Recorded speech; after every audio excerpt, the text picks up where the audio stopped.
Welcome back. Now, nearly two-thirds of those between 15 and 24 are unemployed in this country. Stats SA has revealed the overall unemployment rate is 34.4%. The youth and women are most affected. Let's discuss this with Professor Lauren Graham from the University of Johannesburg. Prof, thank you very much for your time on eNCA. Now, every time we hear about unemployment, women are counted as the people who are more affected. Why is this still happening in 2021? So it happens at various different layers. Some of it is about employers themselves and perceptions they have about women, particularly women of childbearing age. But much of it also comes from society and the pressures that women face to take on care responsibilities in the home, whether that is for children or whether that's for older parents or other family members. And we certainly saw that in the COVID pandemic when so many children were at home or where family members needed to be cared for. It was women that were leaving the labor force and moving back into the home to take up those care responsibilities. And that's a big challenge that we continue to find in the labor market, shaping women's labor market outcomes. And there's very little in our policies that support women to ensure that they are more effectively able to engage in the labor market. And of course, looking at what happened back in July, those unrests, that obviously the reason behind that those unrests changed very quickly, and we heard excuses all over the media about, the unrest moving from being what it was about with the arrest of the former president to South Africans expressing how angry they were with government, etc. But that unrest made things worse, didn't it? Absolutely. We are yet to see in the statistics, the latest quarterly labour force statistics don't actually capture that moment in history yet. So in Q3, we're likely to be able to see what the actual fallout on jobs was. But the prediction is that we did see a lot of job losses over that time. And so under pressure of COVID and an already constrained economy that in the first place wasn't creating enough jobs for the demand that we have in the labor market. And then COVID on top of that, then the riots and looting on top of that means that we are taking a number of steps back in our attempts to get more people into jobs in the country.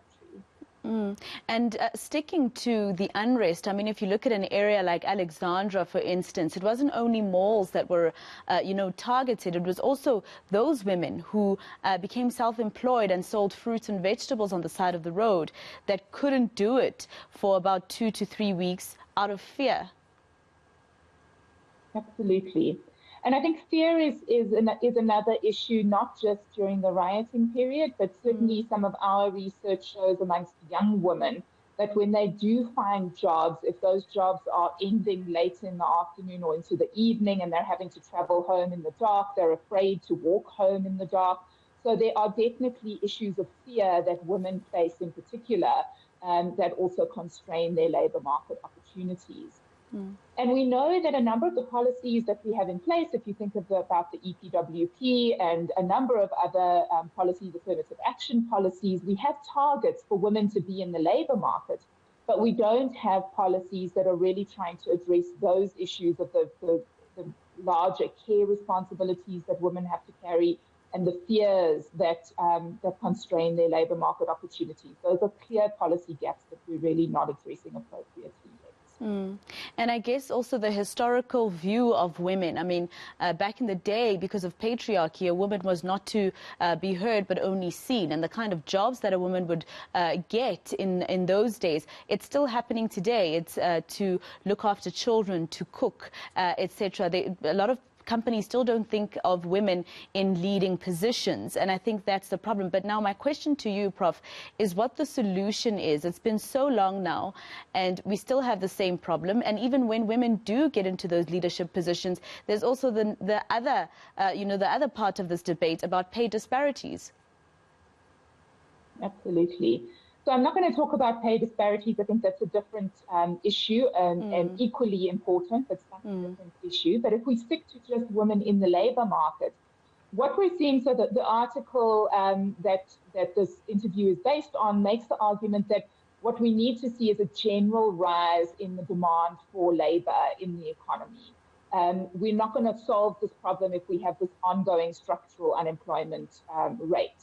We need to be seeing more jobs created in the labor market, and strategies around that are important. One key area that we need to be looking at is the social sector, where a number of women could potentially be employed, and those are in your more traditional jobs of caring for children, etc., but they are opportunities for women to get in and earn a living.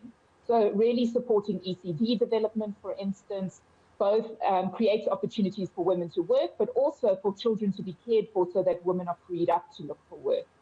But then alongside that, in addition to the targeting, that's a very big part of our policy landscape, our active labour market policy landscape, we need to be really thinking about what do we do about shifting gendered notions of care in the home? How do we encourage men to be more involved in care in the home?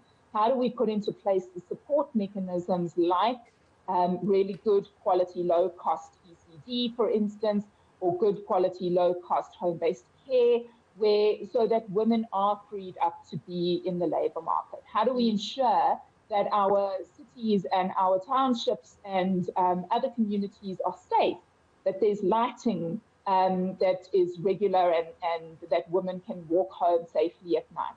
So those sorts of issues that get to the core of why women continue to be left behind are crucial for us to be thinking about, so that when jobs do become available in the labour market, it's not women that continue to be left behind. Well, thank you very much for your time, Professor Lauren Graham from the University of Johannesburg.